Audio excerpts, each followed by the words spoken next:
Hello guys, welcome back. ഇന്ന് ഞാൻ വന്നിട്ടുള്ളത് ഒരു സ്പെഷ്യൽ മസാലക്കറിയാണ് കേട്ടോ.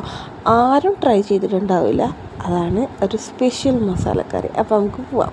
ആദ്യം തന്നെ കുക്കറിലേക്ക് ഓയിൽ ചേർക്കുക, അതുപോലെ സ്പൈസസ് ആഡ് ചെയ്യണം കേട്ടോ. അത് ഞാൻ എടുക്കാൻ മറന്നതാണ്. പിന്നെ പച്ചമുളകും മല്ലിച്ചപ്പും നന്നായിട്ട് വഴറ്റിയെടുക്കുക.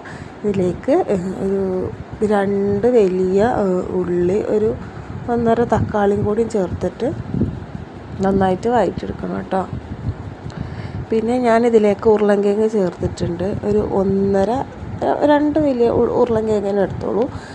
ഇതേപോലെ കട്ട് ചെയ്തെടുക്കണം കേട്ടോ. നൈസായിട്ട് നമ്മളിങ്ങനെ അത് പൊരിക്കില്ലേ, അങ്ങനെ കട്ട് ചെയ്യണം കേട്ടോ. നല്ല ടേസ്റ്റ് ഉണ്ടാവുള്ളൂ. ആവശ്യത്തിനുള്ള ഉപ്പും കൂടി ചേർത്തിട്ട് നന്നായിട്ട് വഴറ്റിയെടുക്കുക. ഇതിന് സ്പെഷ്യൽ എന്ന് പറയാൻ കാരണം ഇതിൽ ഞാൻ മുളക് പൊടി യൂസ് ചെയ്യണില്ല കേട്ടോ. കുരുമുളക് 2-3 ഉണ്ട്, അതുപോലെ പച്ചമുളക് ഒരു 4-5 എണ്ണം എടുത്തിട്ടുണ്ട് കേട്ടോ. ഇപ്പോൾ ഇഞ്ചിയും വെളുത്തുള്ളി ചതച്ചതും കൂടി ഉണ്ട്, അതും കൂടി ചേർക്കുക. നന്നായിട്ട് വഴറ്റിയെടുക്കുന്നുണ്ട്. ഇതിലേക്കുള്ള മസാലപ്പൊടികൾ ഏതെച്ചാൽ മല്ലിപ്പൊടി, അതുപോലെ തന്നെ മഞ്ഞൾപ്പൊടി, വേറെ ഒന്നും ഞാൻ ചേർക്കണില്ല. മല്ലിപ്പൊടി മഞ്ഞൾപ്പൊടി മാത്രം ചേർക്കുക. എന്നിട്ട് നന്നായിട്ട് വഴറ്റിയെടുക്കുക.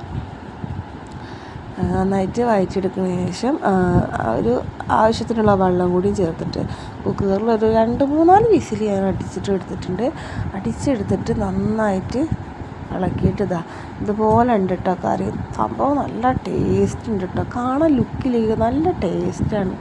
അതാ ഞാൻ വീഡിയോ എടുക്കാൻ തന്നെ അത് ഒരു വട്ടം ട്രൈ ചെയ്തിട്ടുണ്ട്. അത് 2ാം വട്ടം ഞാൻ ട്രൈ ചെയ്തതാണ് വീഡിയോ എടുക്കാൻ വേണ്ടിയിട്ട്.